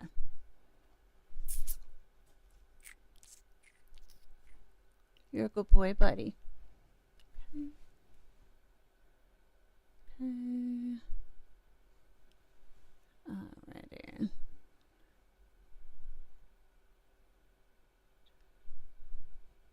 Alright, that's interesting. So, reform Forest Service wildfire management. The United States Forest Service is one of 4 federal government land management agencies that administer 606 million acres, or 95% of the 640 million acres of surface land area managed by the federal government. Located within the USDA, the Forest Service manages the National Forest System, which is comprised of 193 million acres. As explained by the USDA Forest Service's mission is to sustain the health, diversity. Oh, no. Y'all committed to not using that word. What's wrong with you? The health, diversity, and productivity of the nation's forests and grasslands to meet the needs of present and future generations. What? Shut up. The Forest Service should focus on proactive management of the forests and grasslands that does not depend heavily on burning. There should be resilient forests and grasslands in the wake of management actions. Wildfires have become a primary vegetation management regime for national forests and grasslands. Are we talking about controlled burns or wildfires? Because there's a difference, guy. Like, what? Goofy boy. Goofy, silly boy. What you talking about? What you talking about? Okay. Jeez Louise. What you talking about? Yeah, let's put this in our notes because this is a little much. A little odd. A little strange, you might say. Some might say, not me. Anyway, it's fine. It drives you a little crazy. Makes you a little nuts going through all of this. Oh my gosh, how cute. Look at it. Y'all. Come on, how cute. How precious. How cute is that? This little baby. Oh my goodness. Anna Marie, you are so precious. Like, again, I say, this kitty has me wrapped around her tiny little paw. She's so, yes, he does. Hi, I'm sorry. I just wanted to hold your tootsie and give you a little cuddle. She's my baby. Mommy loves her so much. She's Mommy's little favorite. She's so sweet. She's my little baby. You know what? If you've ever had a Russian blue or a Russian blue mix, you know what I'm talking about. She's the sweetest, loveliest little baby kitty. I mean, come on. She's adorable. Okay, so I'm just going to go ahead and put that in. In this one. Well, okay, hold on. Hold up. Generations, the Forest Service should we'll just add that to the bottom of this. There we go.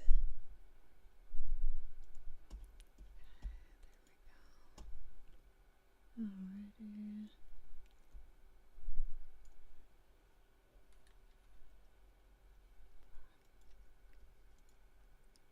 So again,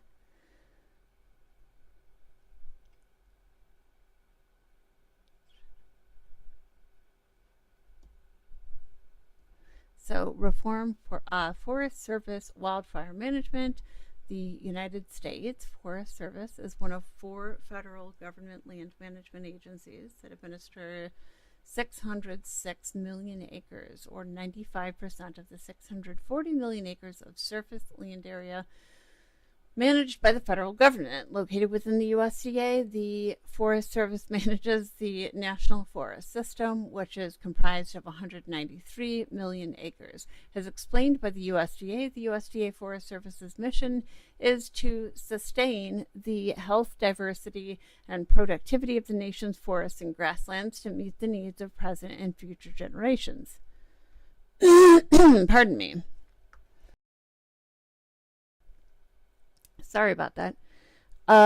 Future generations. The Forest Service should focus on proactive management of the forests and grasslands that does not depend heavily on burning. There should be resilient forests and grassland in the wake of management actions. Wildfires have become a primary vegetation management regime for national forests and grasslands. Recognizing the need for vegetation management, the Forest Service has adopted pyrosilviculture, using unplanned fires, such as unplanned human-caused fires, to otherwise accomplish vegetation management. They might have to, though, because of fucking climate change. Lord have mercy. Okay? Jeez Louise, y'all. Tell you what? I'll tell you what. Okay. Anyway. Let's see here. The Forest Service should instead be focusing on addressing the precipitous annual amassing of biomass in the national forests that drive the behavior of wildfires by thinning trees, removing live fuels and dead wood, and taking other preventative steps. The Forest Service can help to minimize the consequences of wildfires. Increasing timber sales could also play an important role in the effort to change the behavior of wildfire because there would be less biomass. Timber sales and timber harvested in public forests dropped precipitously in the early 1990s and still remain very low. For example, in 1988, the volume of timber sold and harvested by volume was about 11 billion and 12.6 billion board feet, BBF, respectively. In 2021, timber sold was 2.8 BBF and timber harvested was 2.4 BBF. In 2018, President Donald Trump issued Executive Order 13855 to, among other things, promote active management of forests and reduce wildfire risks. The executive order stated active management of vegetation is needed to treat these dangerous conditions on federal lands, but is often delayed due to challenges associated with regulatory analysis and current consultation requirements. It further explained the need to reduce regulatory obstacles to fuel reduction in forests created by the National Environmental Policy Act and the Endangered Species Act. Bruh. The next administration should, i.e. Trump, i.e. right now, champion executive action consistent with law and proactive legislation to reduce wildfires. This would involve embracing Executive Order 13855, building upon it, and working with lawmakers to promote active management of vegetation, reduce regulatory obstacles to reducing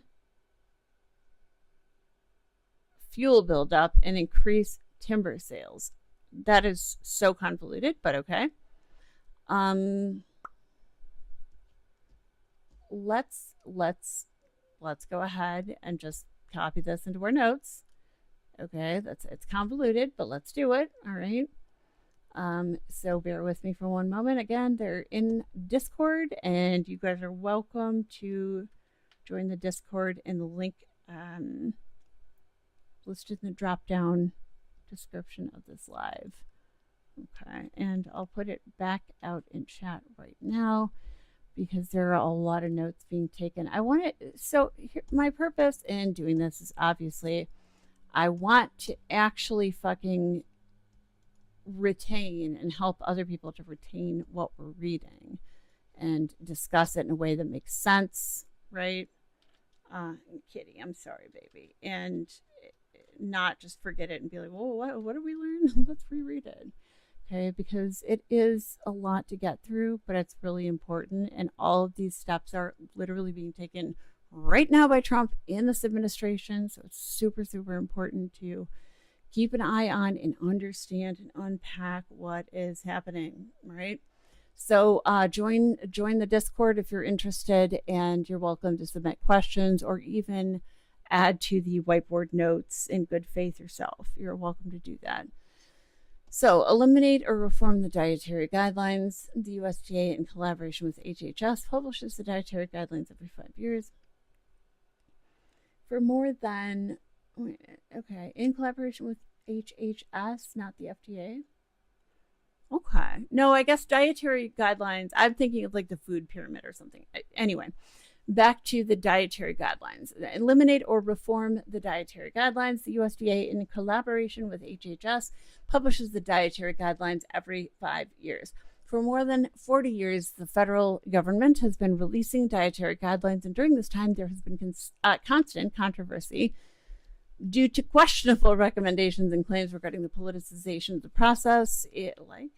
In the 2015 Dietary Guidelines process, the influential Dietary Guidelines Advisory Committee veered off mission and attempted to persuade the USDA and HHS to adopt a nutritional advice to focus not just on human health, but the health of the planet. My God, how dare they? How dare they?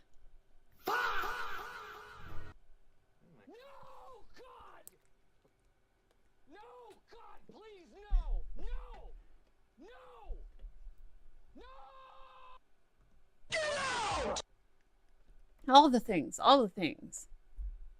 What? Shut up. Unacceptable. Don't do it. Totally unacceptable. concerning yourself with the health of the planet, unacceptable. So, anyway, for more than 40 years, the federal government has been releasing those dietary guidelines, and during this time, there has been constant controversy due to questionable recommendations, like we said, and claims regarding the politicization of the process. Well, they're making the claim right now, basically. I was like, cite your claims. Well, they're making it right now. In the 2015 dietary guidelines process, the influential Dietary Guidelines Advisory Committee veered off mission and attempted to persuade the USDA and HHS to adopt nutritional advice, like we just went over, that focused not just on human health, but the health of the planet. Continuing on, issues such as climate change and sustainability infiltrated the process. Fortunately, the 2020 process did not get diverted in this manner. However, the dietary guidelines remain a potential tool to influence dietary choices to achieve objectives unrelated to the nutritional and dietary well-being of Americans. I wouldn't say that's unrelated, but okay. There is no shortage of private sector dietary advice for the public, and it's all from the Maha goofballs. Anyway, my opinion, my bias, etc. Allegedly. So there's no shortage of private sector dietary advice for the public in nutrition and dietary choices are best left to individuals to address their personal needs. This includes working with their own health professionals. As it is, there is constantly changing advice provided by the government with insufficient qualifications on the advice, oversimplification, if I could speak, to the point of miscommunicating important points, questionable use of science, and potential political influence. The dietary guidelines have a major impact because they not only can influence how private health providers offer nutritional advice, but they also inform federal programs. School meals are required to be consistent with the guidelines. The next administration, i.e. Donald Trump, i.e. right now, should work with lawmakers to repeal the dietary guidelines. The USDA should help lead an effort to repeal the dietary guidelines. Minimally, the next administration, i.e. Donald Trump, i.e. right now, with HHS, should develop a more transparent process that properly considers the underlying science and does not overstate its findings. It should also ensure that the dietary guidelines focus on nutritional issues and do not veer off mission by focusing on unrelated issues such as the environment that have nothing to do with nutritional advice. Y'all. In fact, if environmental concerns supersede or water down recommendations for human nutritional advice, the public would be receiving misleading health information. The USDA, working with lawmakers, should codify these reforms into law. Organizational issues based on the recommendation reforms identified as ideal solutions. The USDA would look different in many respects. One of the biggest changes would be a USDA that is not focused on welfare, given that means-tested welfare programs would be moved to HHS. Like I said, they want to move things to HHS, specifically that. The Food and Nutrition Service that administers the food and nutrition programs would be eliminated. The Farm Service Agency, which administers many of the farm subsidy programs, would be significantly smaller in size if the ideal farm subsidy reforms were adopted. Most important, a conservative USDA, as envisioned, would not be used as a governmental tool to transform the nation's food system, wouldn't it? But instead would respect the importance of efficient agricultural production and ensure that the government does not hinder farmers and ranchers from producing an abundant supply of safe and affordable food. We're going to go ahead and paste this into our notes here. There we go. If we can. Wait a minute. What if I just what if I just do that? Okay.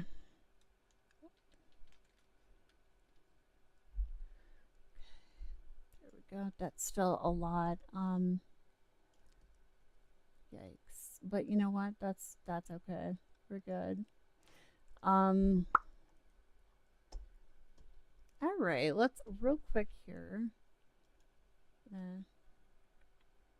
save this image and maybe maybe start a new whiteboard. Holy cats. Holy cats. Copy image. Ow, my eyes are hurting. So we're going to go ahead and just add a new board. Woo, yay.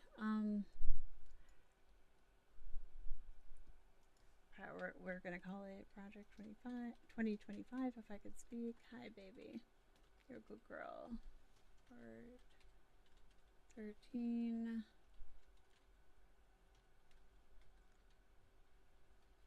I'll just call it 13.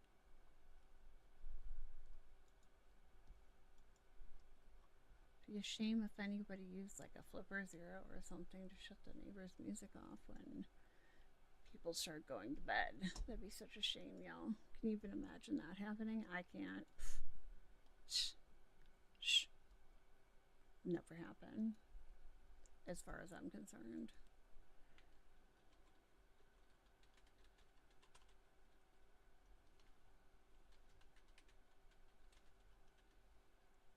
Ow, fuck, my eyes are killing me. Obviously I'm kidding. I really am. So part 13, USDA, we'll say continued. And then we'll just ellipses. Yeah, there we go. Okay, there we are. And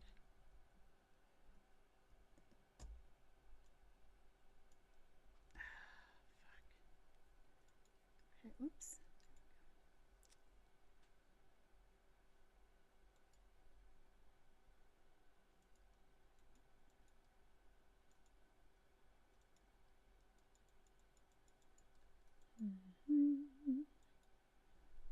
There we go.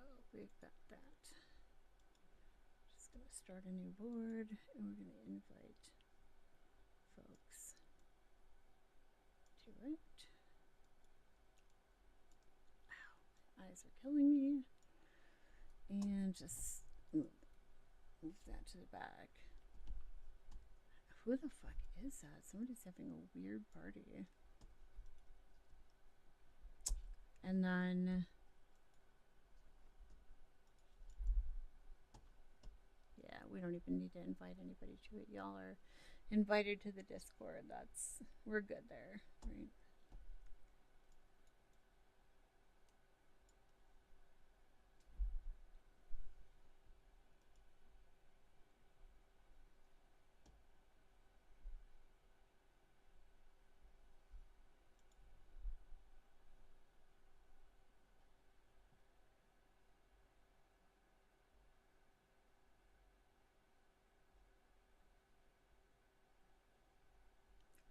Interesting. So, the Food and Nutrition Service that administers the food and nutrition programs would be eliminated. The Farm Service Agency, which administers many of the farm subsidy programs, would be significantly smaller in size if the ideal farm subsidy reforms were adopted. Most important, a conservative USDA, as envisioned, would not be used as a governmental tool to transform the nation's food system, but instead would respect the importance of efficient agricultural production and ensure that the government does not hinder farmers and ranchers from producing an abundant supply of safe and affordable food. For a conservative USDA to become a reality and for it to stay on course with the mission as outlined, the White House must strongly support these reforms and install strong USDA leaders. These individuals almost certainly will be faced with opposition from some in the agricultural community who would fight changing subsidies in any fashion. Although many of the reforms would likely be embraced by those in agriculture, there would be strong opposition from environmental groups and others who want the federal government to transform American agriculture to meet their ideological objectives. Finally, there would be opposition from left of center groups who do not want to reform SNAP and would expand welfare and dependencies, such as through universal free school meals, as opposed to reducing dependency. Reducing the scope of government and promoting individual freedom may not always be easy, but it is something that we don't need to do. Oh, that's not the point? Okay, never mind. I spoke too soon. May not always be easy, but it is something that conservatives regularly should strive for. The listed reforms to the U.S. Department of Agriculture would help to accomplish these objectives and are well worth fighting for to achieve a freer and more prosperous nation. How would that make us freer and more prosperous? I genuinely don't know the answer to that question. Conclusion. This chapter started with a discussion of the incredible success of American farmers and American agriculture in general. No, it didn't. Anyway, who am I to say that, right? This is how the chapter should close as well. Americans are blessed with an agricultural sector and a food system in general, which are worthy of incredible respect. A conservative USDA should appreciate this while recognizing that its role is to serve the interests of all Americans, not special interests, by being a champion of unleashing the potential of American agriculture. A conservative USDA would help to ensure a future with an abundant supply of safe and affordable food for individuals and families in the United States and across the globe. Okay. Let's go ahead and put that in here.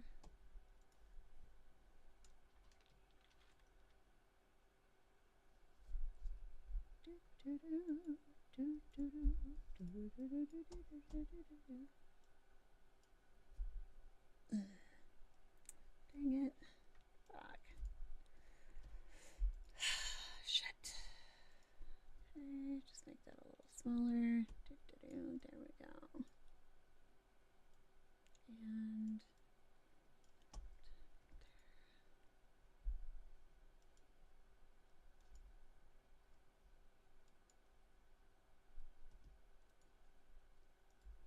And put that behind this.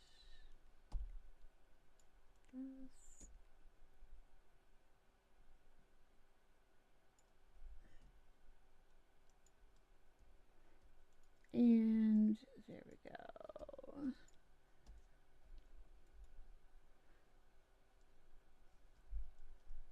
All right, so that's that chapter.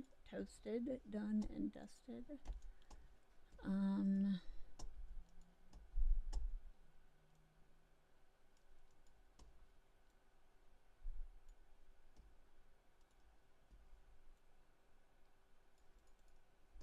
And then go ahead and put the conclusion up, I suppose, right? There's that.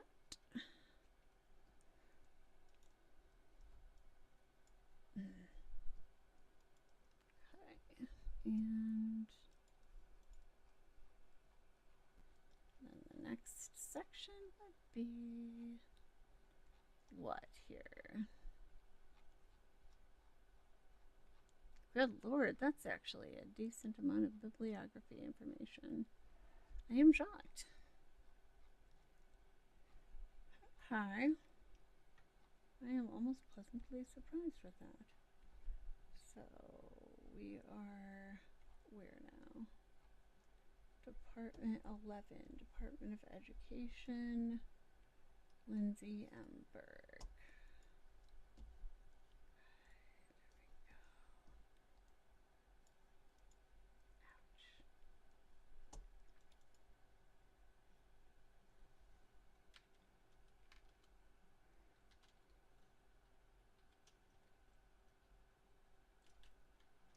Continued and DOE.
Okay, I'm gonna pick this back up tomorrow.